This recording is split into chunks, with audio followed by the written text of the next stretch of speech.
Why are farmers so wary of contract farming? Are they being foolish that they do not wish for their income to be doubled as the government is promising them? Or maybe they have some very genuine reservations. Unknown to many people, contract farming was in place in Punjab in the early 1990s with the entry of Pepsi Private Limited, who made contracts with farmers for tomatoes, for chilies, for peas, for potatoes. They later sold their concern to Hindustan Lever Limited, which is one of the greatest food processing industries in India. Now, surprisingly, as Punjabi farmers are I would say, forward moving and forward thinking, and they are also ready to take some risks, there were about 400 farmers who entered contracts with these companies. Now, let's see what happened. To begin with, they did see that there were better remunerations from these companies than what the minimum support price which was being offered to them for wheat and paddy. But slowly, the problems started cropping up. There were problems with drawing up of contracts, which were more in favor of the companies rather than the farmer. There were problems with delivery of produce, which took longer than they had thought about. There were problems in payments being made. There was a high rate of rejection on the because the party said that the produce was not according to the specifications which were given to the farmer.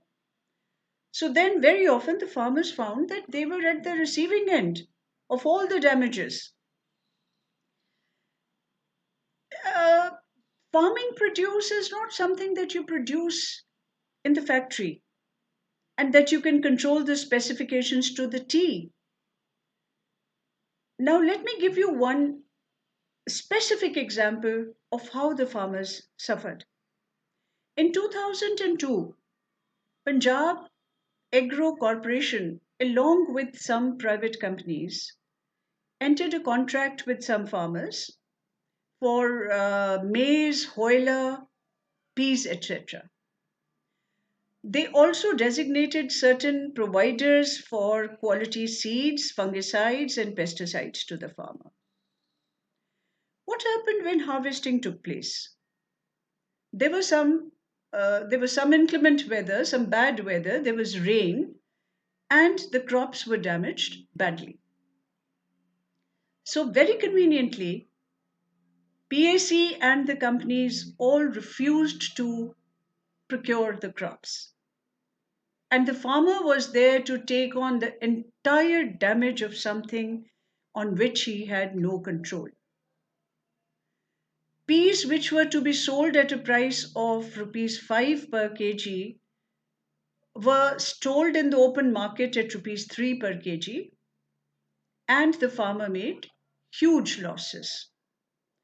Soon the farmers grew wise to this, that if the crop was as per specifications, it would be taken by the company.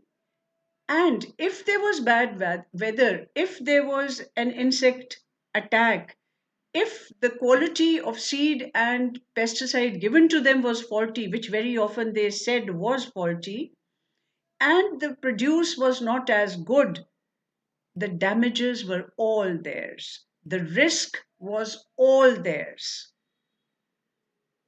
And they realized that they would be at the receiving end for bad weather, for any other problem due to which affected the crop.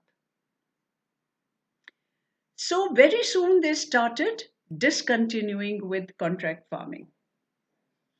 One major example is of the Nijjar family from Amritsar, who were one of the pioneers of contract farming for tomatoes, and they had been supplying to Pepsi. Now, mind you, they are big farmers, they're educated farmers, and they're very forward thinking farmers. But they were soon smart enough to realize that they were bearing all the damages. So they stepped out of contract farming and they started further giving smaller contracts to smaller farmers, taking the produce from them and supplying it further to the large corporates. Now, what would Modi call them to be? Bicholias. This reverse contracting started and new bicholias came into being. We need to learn some lessons from history, which is right there in front of us. Now we know why it failed. If the government is truly keen to give farmers another option of selling to the private companies, it will have to take care of all these fears, of all these damages which the farmer has been through earlier. It has to make them secure that the damages will not be all borne by them. The contracts will have to be fair. The implementation will have to be fair. Only then can you give them this offer. But here, if we are going to watch the interests of the corporate and not the farmer or the small farmer, contract farming is in no way going to be acceptable to the farmer who is now educated, smart, and who is aware of being forever being at the bad end and of always being uh, at the receiving end of all damages.